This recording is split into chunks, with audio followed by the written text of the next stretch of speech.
But we'll deliver a record tax cut, a record spending cut, a record investment in border security. We've done so well on the border. You know, last month we had 0 people that crossed the border. 0.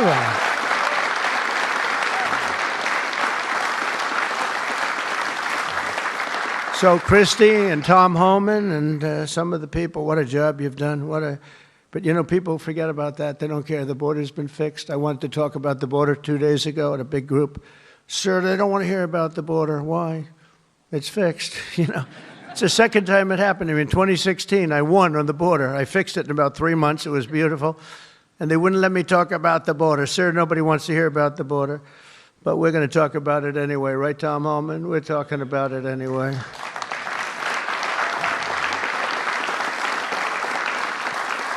So we have a big number of dollars that's coming here because we want to keep it that way and we want to keep it fixed.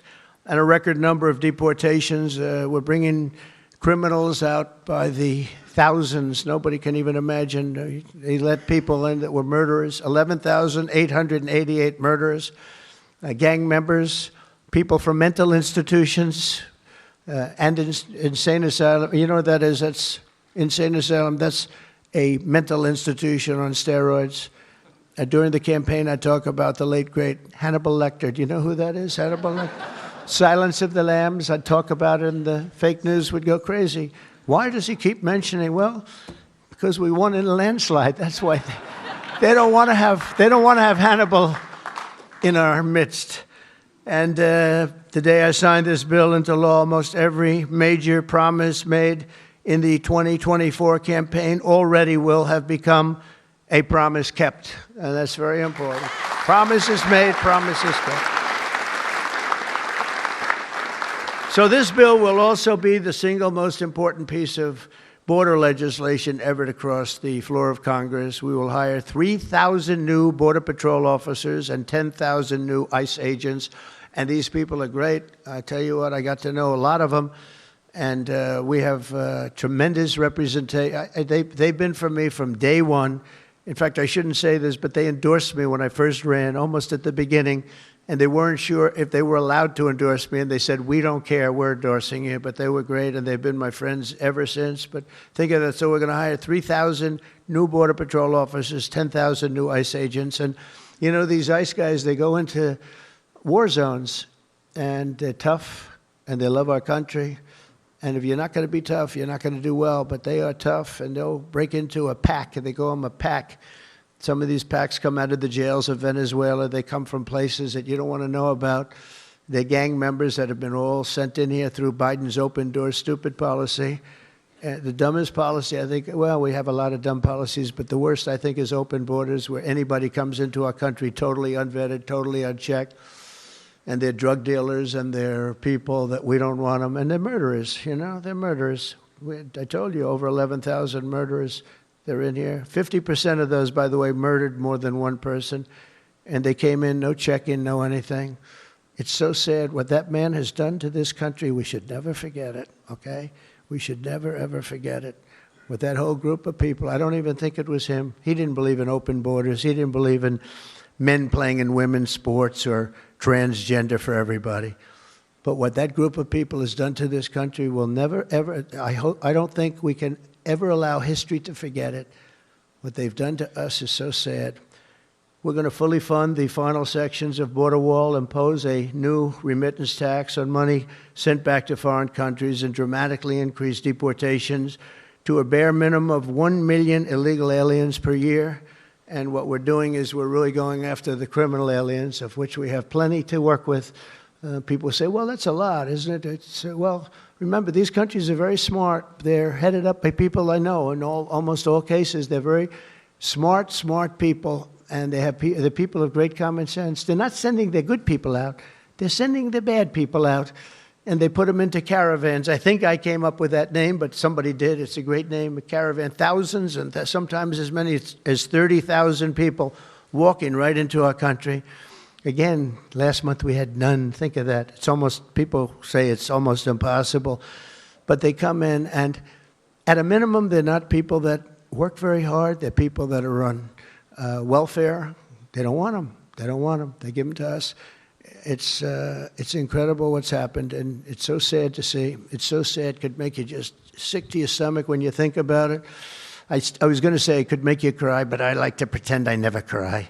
I don't want to be a crier, but it makes you sick to think of what they did. What they did to us is just sick.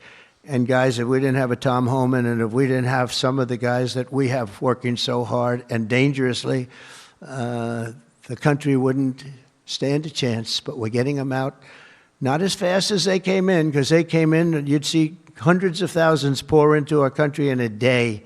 But we're getting them out. And here today is Angel Dad Joe Abraham, the Angel Moms and Angel Dads. These are incredible people. They lost their precious 20-year-old daughter, Katie, in a hit and run after she was struck by an illegal alien from Guatemala. Katie was stopped at a traffic light, rear-ended, full force, going 60, 70 miles an hour right into the back of her car while she stopped. And she died immediately. And her killer, I think you could really say the killer, fled the scene. And Joe, we will end this invasion once and for all, and we're always going to remember the memory of Katie, that beautiful, beautiful 20-year-old daughter of yours. Where's Joe? Is she around here? Joe? Come here, Joe. Come here.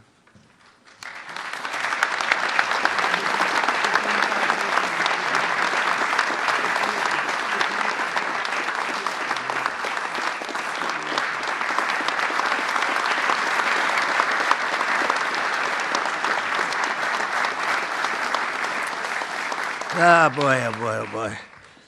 Thank you, Joe, very much. Also with us is Sarah Stewart from Kerrville, Texas, who lost her brother to the fentanyl epidemic that has inundated her small town. Our bill provides billions and billions of dollars to stop fentanyl and other illicit narcotics. We're also charging other countries like Mexico, Canada, and China billions of dollars in taxes that we put on because they've allowed people that are selling fentanyl to go through their countries, or in the case of China, they send it here, and paying a lot of money at least, but would rather stop it. I think we're doing a big job of that, but would rather stop it. And other illicit narcotics pouring across the border and stealing more American lives. And thank you, Sarah will not rest until that fight is done. We're going to get that fight done. Sarah Stewart is where? Sarah? Hi, Sarah. Beautiful. Thank you.